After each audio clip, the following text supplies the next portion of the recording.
ગઢડા તાલુકામાં યુવકની હત્યા, તીક્ષ્ણ હથિયારના ઘા ઝીંકી યુવકને મોતને ઘાટ ઉતાર્યો.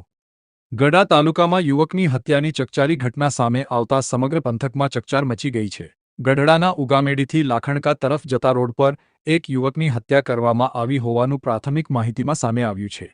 મળતી માહિતી મુજબ ભીમદાળ ગામના દિનેશભાઈ લાખાભાઈ સાગઠિયા નામના યુવક પર અજાણ્યા શખ્સોએ તીક્ષ્ણ હથિયાર વડે હુમલો કરી ગંભીર ઈજાઓ પહોંચાડી હતી. હુમલામાં યુવકનું ઘટના સ્થળે જ મોત નીપજ્યું હોવાનું જાણવા મળી રહ્યું છે. ઘટનાની જાણ થતાં મૃતકના પરિવારનો તેમજ પોલીસ તાત્કાલિક ઘટના સ્થળે પહોંચી ગયા હતા. પોલીસે મૃતદેહને કબજામાં લઈ પોસ્ટમોર્ટમ માટે ગઢડાની સરકારી રેફરલ હોસ્પિટલ ખાતે ખસેડ્યો હતો.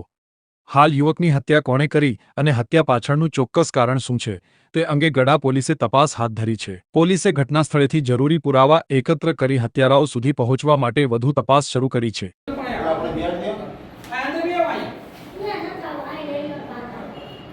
અરે ડ્રેસિંગ